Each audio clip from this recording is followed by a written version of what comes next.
Today, I have the gorgeous Alicia May Greenleaf on the Awaken Feminine podcast. She's joining me all the way from Arizona, USA. Welcome to the show. Thank you so much for having me. It's such a pleasure to be here. I'm so It's like the excited. perfect Arizona day today, too. Oh, is it? What's a perfect Arizona day? Because I wouldn't have a clue So, in Australia. yeah, so it's 75 degrees. It's dry with like just a few clouds in the sky, actually. But like for the most part, super sunny and just warm. And it's like a kiss of sunshine on your face. That sounds really nice. And I think 75 degrees for my friends that work with Celsius is around 28 to 30-ish. So yeah, something around that beautiful like temperature. Yeah, So yeah. I forgot when I said that. I was like, oh, wait, you're in Celsius. We're the only weirdos in Fahrenheit. That's okay. A lot of my listeners are in America, so it works. Okay. I just wanted to make sure everyone knows what the temperature is. I love it. So Alicia, before we get started and dive into your journey and all those beautiful things, can you share with our audience a little bit about who you are and what you do? Yeah. So I help dogs and their human parents. It's with doing energy work. So it's definitely on the woo side. And it started when I was diagnosed with rheumatoid arthritis when I was 21. And I went on this lifelong journey of how to heal myself and really be able to connect with my body in a deeper way because I knew that Western medicine was not the way. And in doing that, I have learned so much and love to share that with other people. And also, I had a Shih Tzu for 14 years. And unfortunately, she passed before I started doing the energy work with myself.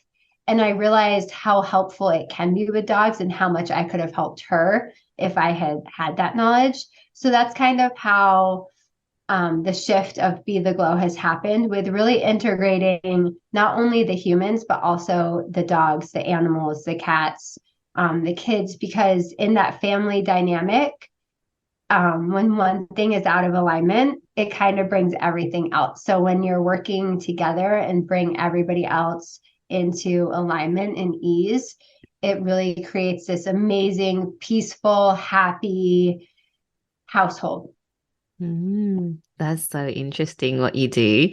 And it's shifted completely from when like when we first met and I spoke to you, because I know between like when I spoke to you and now you've had some major shifts, and obviously this is one of Yeah. them. So that is so cool. And I can't wait to ask you more about it. But before we dive in further, I'd love to ask you this question. And you'd probably know what it is, but what is your definition of an awakened feminine?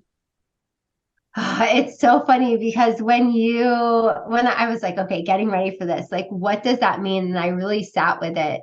And it's so interesting because I feel like it shifts and moves, but the core of it is authentically being yourself, authentically coming to the table. And it's not just about the feminine, and it's also about the masculine, right? It's having that balance of both of them and really owning who we are as women in taking back our power. And as we take back our power, we're able to help and support the men as well step into their divine masculine.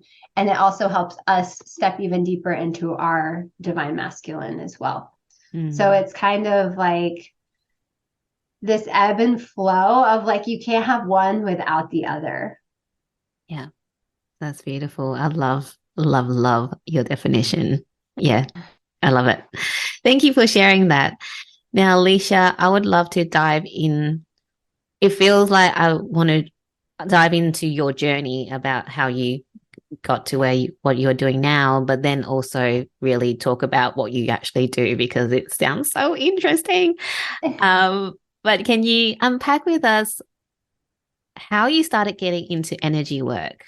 So what Yeah. happened? What ignited this, path to go down this path? Yeah.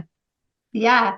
So I say that it started when I got diagnosed with rheumatoid arthritis when I was 21, but I feel like it probably goes back even further than that because we all have this innate healing potential within us. We're all energy beings, right? So it's something that we carry throughout our entire life. And when I look back on my childhood, there was a lot of things that like our culture, our society, and my family like almost suppressed because they didn't know how to deal with it. They didn't know how to process it. And so we get away from that deep inner connection that we have as children, the play, the imagination, the energy aspect of it. And so when I was 21, I was diagnosed with rheumatoid arthritis, and that was like a huge gut punch of, wow, I'm 21. I just started legally drinking. I am like living my best life, becoming an adult, being on my own, having a full-time job, like doing all the things that when we're younger, we're like, oh, yeah, this is like how we make it as adults. And so I remember sitting in my car after the diagnosis, and the doctor had told me, you're going to have a short life. You'll probably be in a wheelchair by the time you're 30. You'll be on medication for your entire life, and you'll most likely be in pain, and it'll shift and change throughout your life depending on whatever's going on. And I was like, this can't be like how I live my life. Like, I'm not accepting this diagnosis, this prognosis.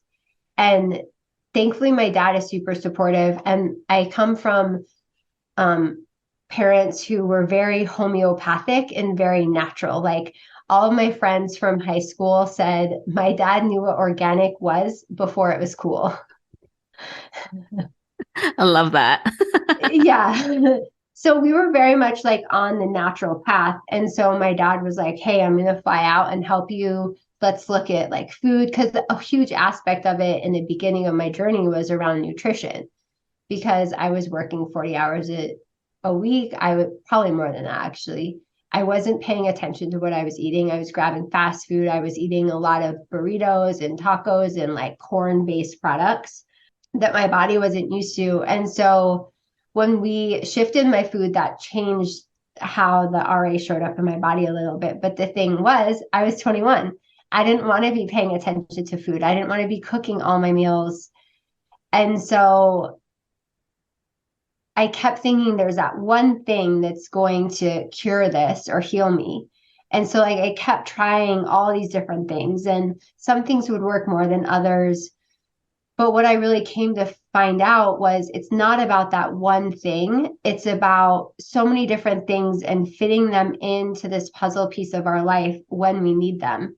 And the biggest breakthrough I feel like I had was when I learned about muscle testing and the kinesiology aspect of like connecting with my body in a way where I ask my body what it wants and it gives me a yes or no answer.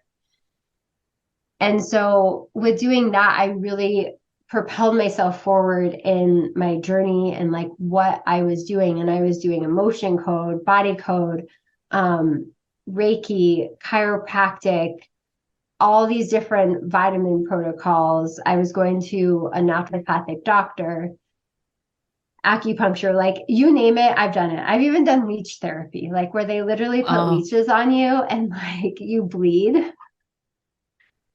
wow. Intense. Yeah, yeah, yeah. So like I was trying everything. And I remember I was at a yoga studio and I saw this flyer for conscious breathing. And I'm like, I need to check that out. And the lady's like, oh my God, you have to go to this class. And so I went to the class, and for the first time in a really long time, I felt my body in a different way. And so that like propelled me even further. So it was like all of these things building up. And I remember going up to the teacher afterwards and I'm like, I want to learn how to do this. Like, this is absolutely amazing. And fast forward to 4 years ago now, right? 3 or 4 years ago. And he had the breath facilitator program. And so I got involved in that. And that was another like huge shift because when you're actually taking these trainings and being a huge part of learning about something and teaching it to other people, it just accelerates your path.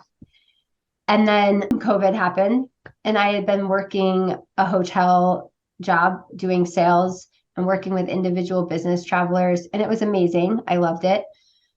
But I always knew, like, as I'm doing all this stuff on the side of like helping my health, that almost was a full-time job all within itself. Plus, I had this other job. And I was like, I really want to be able to help people because all of my hotel clients, we always seem to have conversations about their health issues. The people I worked with, I felt like I was a therapist at my job. And so I decided to do Kundalini yoga teacher training. And the weekend that everything shut down for COVID, I was at a silent retreat for that. And my intention was that I wanted to start my own business. And so I got out of the retreat and I had a voicemail from my boss who said, "Hey, we furloughed you for the next month." And I was like, oh, wow, I'm even better at manifesting than I thought. So I was like, this is a sign, like this is my path to starting my business. And so I started to take emotion code and body code classes, and my Shih Tzu passed away, right? Like the next month. So it was like slam, slam, slam. So then I had that whole like grieving process, which that's like a whole nother podcast show around grieving, right? Yes, I love breath work, so please come back on. We can talk about that. So anyways, going through the grieving process of my dog, plus doing all of the starting my own business and working on my health, it was just like this trifecta of like, okay, what do I really need to focus on? And so I was practicing with people, and like I knew how helpful all of this stuff was on myself, but then seeing how helpful it was for other people, it blew my mind. And I was like, okay, this is like an even deeper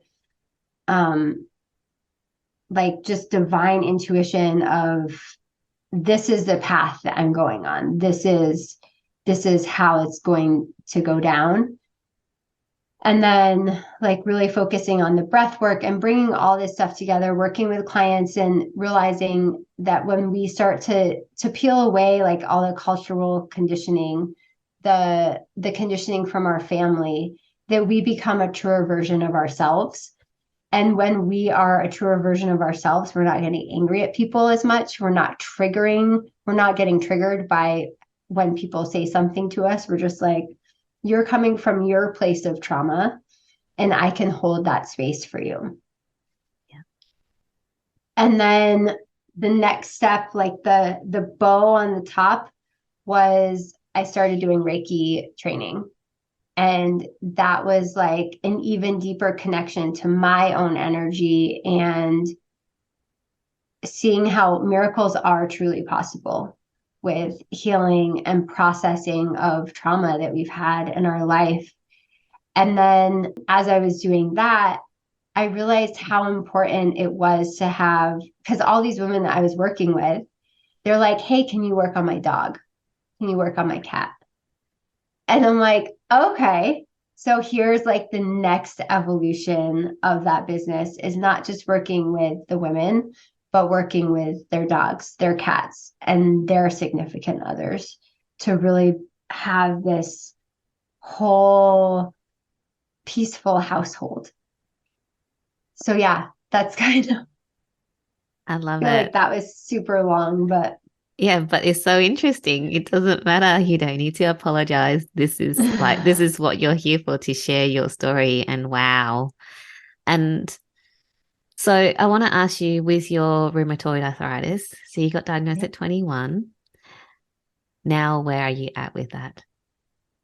So I'm probably in the best shape of my life. I do yoga, I walk, I run, not so much running, but if I want to, I can. Um, and just like feeling super connected to my body and realizing that no matter what, I'll always have this diagnosis. But my body has become a compass almost. So, like when I have areas of pain or tightness, it's my body going, hey, let's sit down. Let's take some time to really look at what's going on here and figure out what the next step is. Because in our society, we see pain as something bad, something we want to get rid of. But it's really just our body's way of communicating with us and going, hey, take a second, stop. Let's look at what this is. Let's feel into this. Let's put some energy into this and show it some love, because the more we try to push those parts away, the more the louder it gets, the more it comes back and is like, pay attention to me, pay attention to me. And it could just start out as a headache, and we ignore it for, 2, 5, 10 years. And all of a sudden we have a brain tumor or we have something really serious because we never paid attention to all of these signs along the way. Like with my diagnosis of RA, I had so many signs along the way, but I was too busy living life to pay attention to them. And I was like, oh, I'll just pop a pill. I'll just do this. But if I had just sat down and sat with the energy and processed it, it probably would have turned out a lot different than it did. But again, like this was my journey. These are our journeys of how we move through life. So yeah. And my rheumatologist in July of 2020, when I was just doing my business, I wasn't working for anybody, was the first time when I went to my rheumatoid arthritis or rheumatologist, and he said, I don't know what you're doing, but keep doing it because your numbers don't even look like you have RA. Wow. And at that time, I wasn't taking any medication. I was just eating super mindfully. I was blessing all of my food before I ate it. I was eating during certain times. I was working with an Ayurvedic practitioner.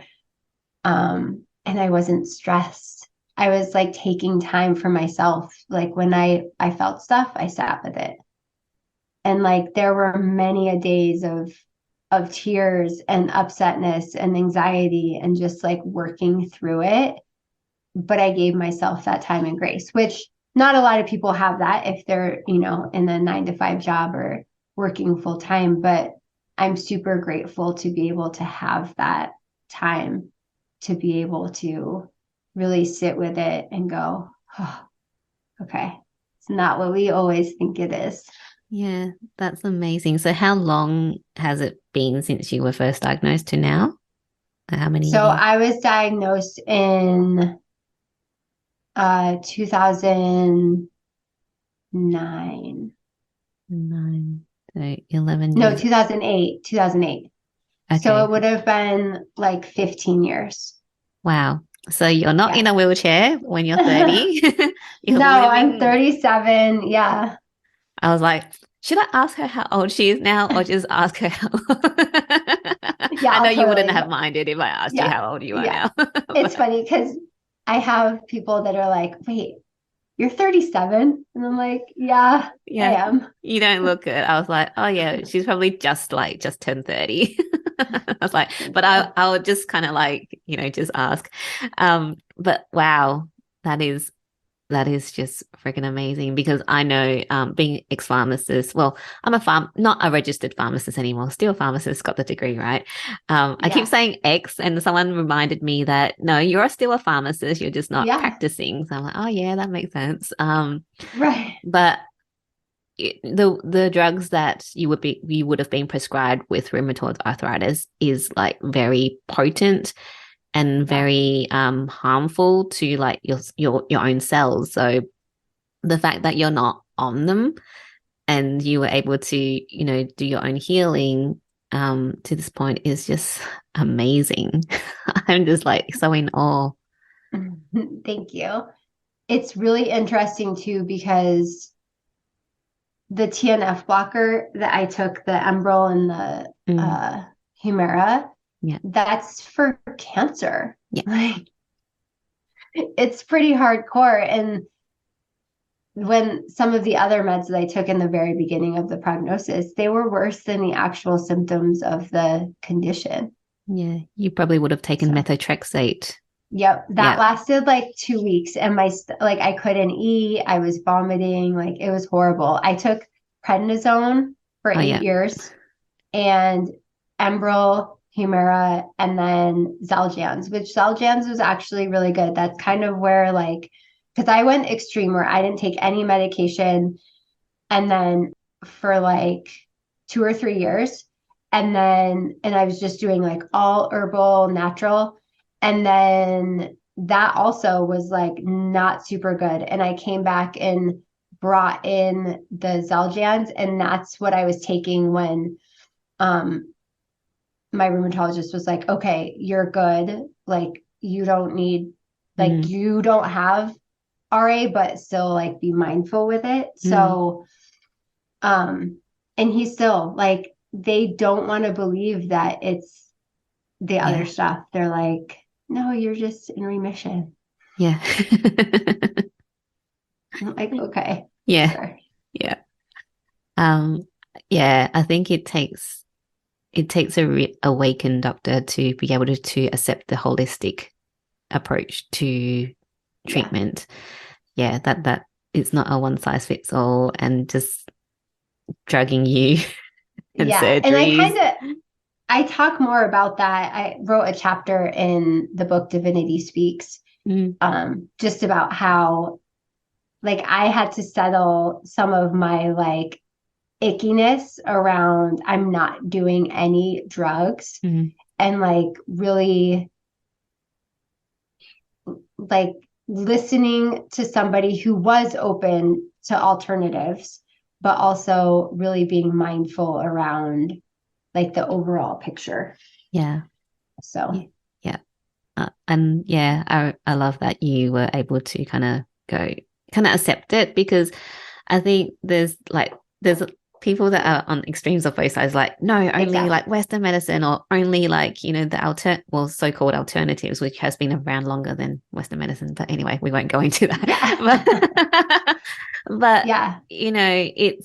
there's a place for both of them. And I think we Mhm. just really need to get into the conversation where it's like, hey, look, we need this medication now to help with our symptoms Exactly. whilst we do the natural alternative, whatever you want to do to bring our body back into into alignment and get rid of the root cause or like treat the root cause because Western medicine Yeah. doesn't treat the root cause. It is really literally a band-aid Right. on, yeah, on whatever Yeah. it is. So it's getting to the root cause. So I love that you were able to work through that because I think it's it's hard when you have your beliefs around certain things, right? Yeah. Yeah.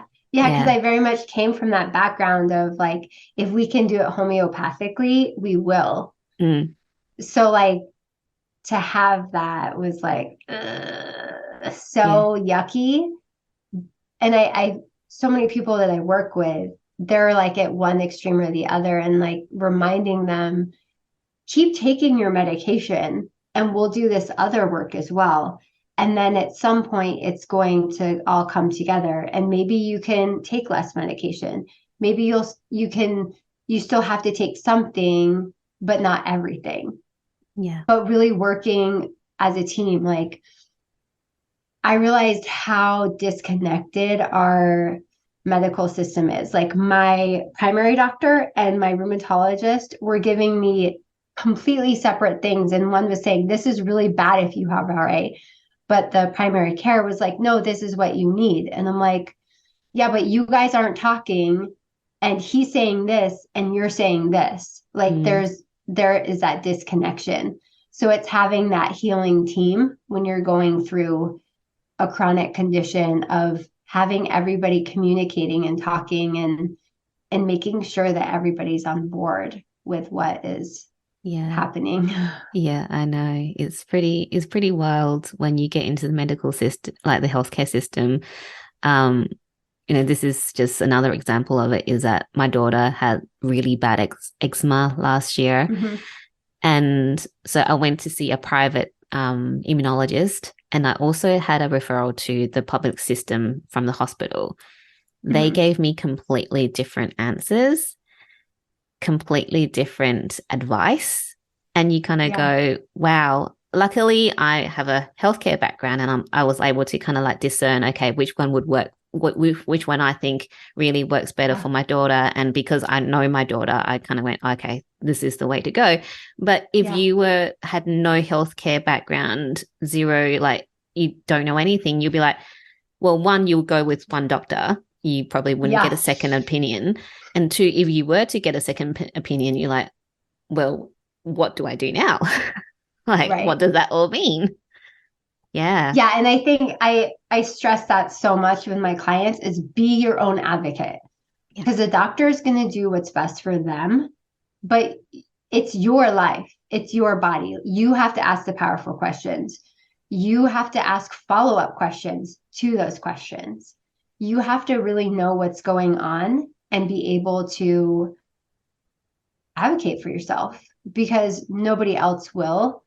And really knowing what is best for yourself and trusting yourself. That was a huge aspect of it for me, was really because I don't have a background in healthcare at all. Like, but I have a background in trusting myself. And when I trust myself, it's amazing how my life unfolds. And like those little like birdie voices in our head that we ignore will come back and bite us when we don't listen to them. So really, listening to them and sitting with them and going, well, maybe there is a different way than what we've been trained and taught in our system. Yeah. Yeah. Wow. And the not one size fits all. Yes. That's super important because how you react to something, I may react differently to it. Yeah. Western medicine, it's very much about there's this protocol for rheumatoid arthritis. This is how it happens. But everybody has a little bit different experience. Like I have clients who have similar things, but we do different things with them because their body needs different things and we follow where the body wants to go. That's what's super powerful about the energy work and connecting with the subconscious, is being able to follow where it needs to go. Yeah. I love that. I love this conversation so much because it, I think most of my friends are very, science-based, evidence-based, all those base. And Yeah. I used to be very much like that, but once I left my profession and opened my eyes to see another way, it was like, wow, there's all these different modalities and things, and how in a box do we live? Like, how much do we fit ourselves into this box? Because I used to work in the hospital, so everything was protocol, procedures, processes, and it's all written out.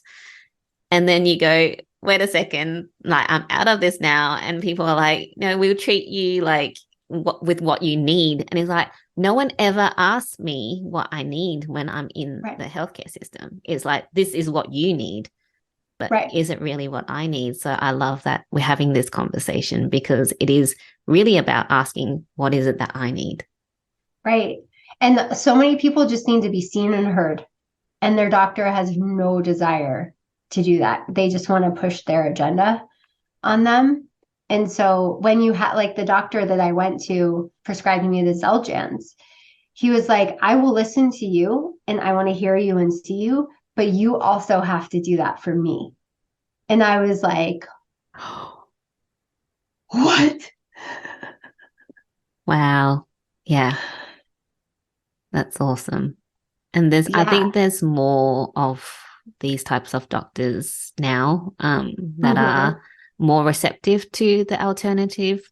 Because, even with my daughter and her eczema, I did all the creams, I did all the things that I was prescribed. And then I had a friend who had this special water filter. So I went, I'm like, this is like now 5 months. We have not been sleeping. She's like scratching her body is like Oh, just, it was horrible. Her eyes, like all around her eyes, her ears looked like it was about to fall off. It was that bad. And I was doing all the things and I just went, okay, I'll just give me the water filter. And seriously, yeah. within 2 weeks, it didn't Mm. clear up, but we were able to sleep. She wasn't scratching to the point where she's bleeding, where she's like, she said, Mummy, I don't have blood on my pajamas.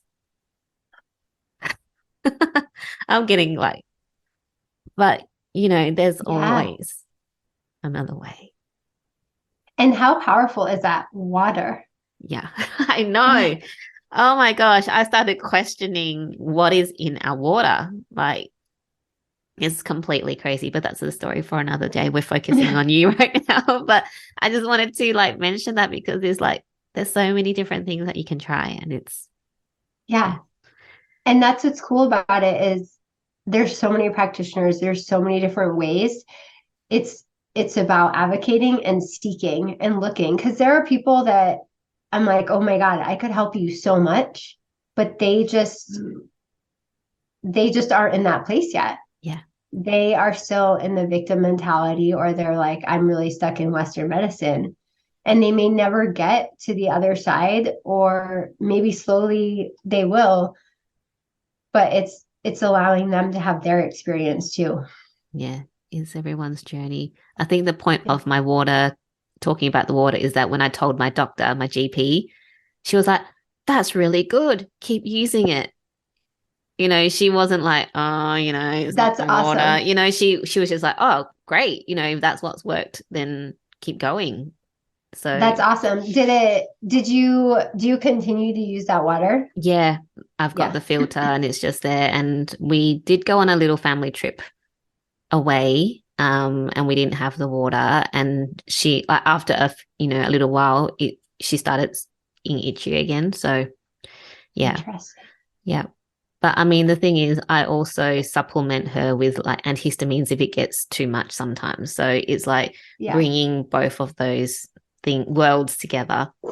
Yeah, but Yeah. we try to stay off like medications where we can. Right. Yeah. Have you ever done energy work with her? No, I we do blessings. So because I Oh, do beautiful. something called Dow Hands blessing. So it is kind of like it is Mm-hmm. energy. I don't say it is actually energy work. Where I Yeah. channel source energy and do that.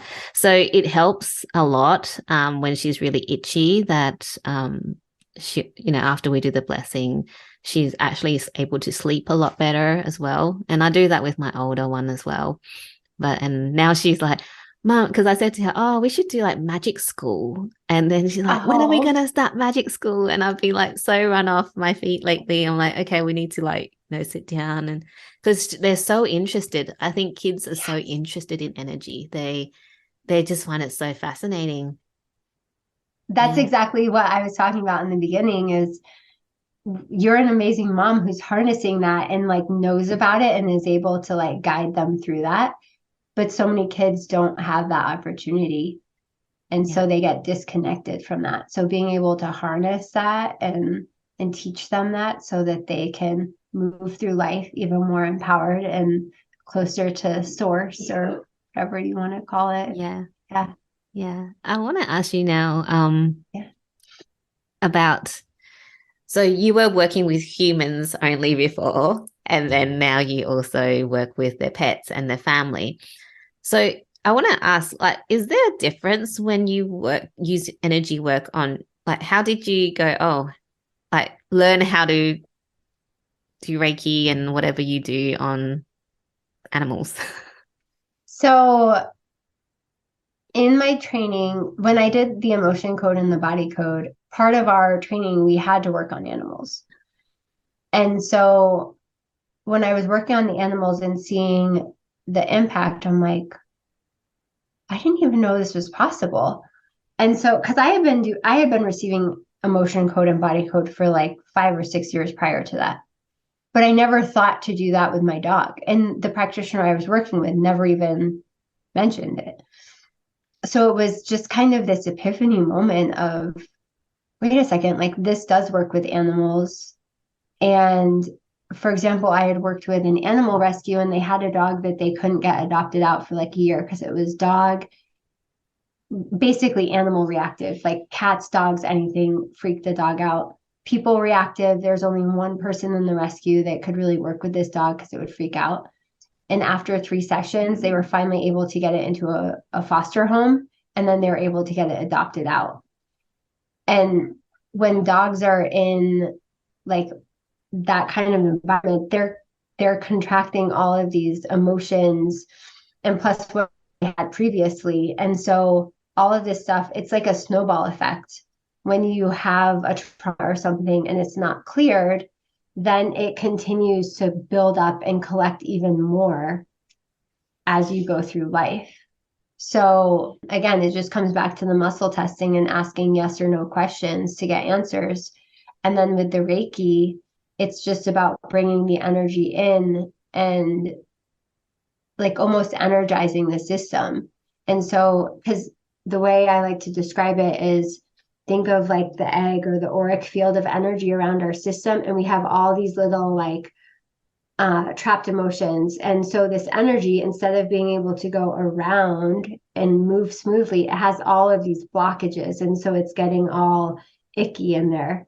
And so when we add extra energy, it helps to break up these blockages. And then the energy is able to move freely throughout. So really any being, like I do energy work on my plants. I Reiki my food. It's just like the blessings. It's just sending that energy into whatever it is that you're doing. Before I drive, I send the energy ahead of me to like bring in all of the experiences I need for that day to keep everyone safe in my path. Like, because we live in a world of energy, but we've forgotten that because we are so connected to the physical and the material aspect of life. Mm. Thank you for sharing that. And I love like the picture that you painted around the auric field and, the flow of energy. That was, yeah, it just helps to kind of paint that picture. So how do you do muscle testing on dogs? Do you like do it through your being? Yeah. Yeah. So I do it by proxy with everyone that I work with. And there's many different types of muscle testing. There's the sway test where you can stand up and just create the baseline of saying yes and your body kind of falls forward. And if you say no, your body goes backwards. That's like a very simple, that's how I first learned how to do it and really beginning to trust my body. And you just ask simple questions like, my name is Alicia, and then you'll fall forward. And it's not like falling, but you can just feel a slight movement in your body. However, for some people, I always tell them to stand up against like a counter when you first do it, because it can really like fall forward. And another great example is when you say love, you go forward, you go into it. When you say fear or hate, your body falls backwards. And so it's just like when you go into a room, our body's constantly picking up the energy in the space, and we cross our arms or we like maybe back away from somebody. That's our subconscious and our body going, no, this isn't a good situation. Like, I want to get out of here. Or if you like run up to somebody and hug them, it's like you can feel the energy field before you mentally even think about it. And so, yeah, I just ask the yes or no questions with the animals, and with the emotion code and the body code. There's the emotions, and then there's also the imbalances. So it may be like misalignments within the system. It may be the chakras are out of alignment. It may be a pathogen. It may be a toxin. It may be something, not so much with dogs, but with humans. It's like a lifestyle thing that you're doing, or maybe like a food that you're eating. I love to do muscle testing with food. Like I'll be in the grocery store standing there with whatever it is. Like, is this healthy for me? Is this for my highest good to eat this? Is this going to cause inflammation or whatever, like I'm currently working on at that time? So yeah, I'm that lady who's walking around the grocery store, like holding on to everything and like I'm swaying back and forth. I love it. And Oh. so, and our body changes on the daily. Like I remember I used to eat bananas all the time. And it was always a solid yes. Like my body wanted bananas. And then all of a sudden I had like a little bit of a flare up and I'm like, what's going on? And so I started like going through and testing everything I ate. And bananas came up as a no. Mm. And so it's doing that constant check in with your body because it changes from day to day. Yeah, I love that. I do the sway test, but I also do Mm-hmm. yeah, so because Yeah. sometimes at a restaurant it's probably a bit weird if I stand up. Yeah. Yeah. I do. So I do my pinky finger and Ah, like this is a yes and then this is a no. And the thing is oh, like how if does you it? don't it's super easy Mm, and nobody even knows that you're doing it. But sometimes it takes practice too because we have to train our body to be that compass. mm, And so if you can't do it right away, just continue to practice yeah, and giving yourself grace because so often we're like, oh, we can't do it. We're not good at this. yeah, No, we just can't do it yet. yeah, We're just not there yet. yeah. Yeah, so I do that when I'm out, but otherwise I like using my little pendulum Yeah, as well. that's another great one. Yeah, Yeah, for sure. yeah. But I just love When that. I was buying a house, I was penduluming them to see if it was the best house for me. Yeah. I've been doing that with Facebook friend requests of people that I don't know. Oh my God, me too. Oh, I So love should I it. add this person or not? Oh my, that's so Oh, funny. so I'm I'm not not the only saying weirdo. Thank you. no.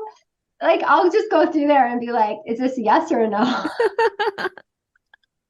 Oh my God, I love it. Oh, That's that's so amazing. funny. I love it. I'm just looking at the time. I mean, I could talk to you all day, Yeah. but we don't have all day. Like I said, I'd love for you to come back because the breath part, I think, is a big, big topic as well because Yeah. breath work is definitely life changing. Hmm. But just from our conversation today, what would you like our audience to take home with them after listening to our chat? I would say be your own advocate and ask lots of questions Yeah. and to trust yourself Mm. Yeah. and Yeah. know that it's in the beginning of trusting yourself that you are somewhat jaded by all of your past conditioning and programming. But deep at your core, Yeah. you know that you know. Mm. Thank you. That's a beautiful, Yeah. beautiful message for our audience. And lastly, what's currently setting your soul on fire? Just talking to people and listening and letting them share their stories and holding space in the best way I know how to, whether that's literally just listening or maybe doing some Reiki for them. And it can be complete stranger, like just somebody that I met. If something sparks in our conversation, just going with it and trusting that they were put in my path for a reason, that I was put in their path for a reason, and knowing that there's something so great out there guiding each one of us and trusting that we're in the right place at the right time. That's beautiful. And yeah, Yeah. there are no coincidences there. Yeah, there are no coincidences. So No. thank you so much for this beautiful conversation, Alicia. It's been a joy. It's been wonderful for you to share your love and wisdom with us today. If people want to find out more about you, how they can work with you, where's the best place to go? Probably the best place is Facebook at be the glow dot, or yeah, just be the glow. And that's two E's, like a buzzing bee. And then Instagram at be the glow dot breathwork. And then my website, betheglow.com. Beautiful. I'll have all your details in the show notes so people can reach out to you. Thank you once again. Thank you so much for having me. It's such a pleasure to talk to you. I'm like, how is it already I time? know, right? Thank you. You're welcome. Thank you.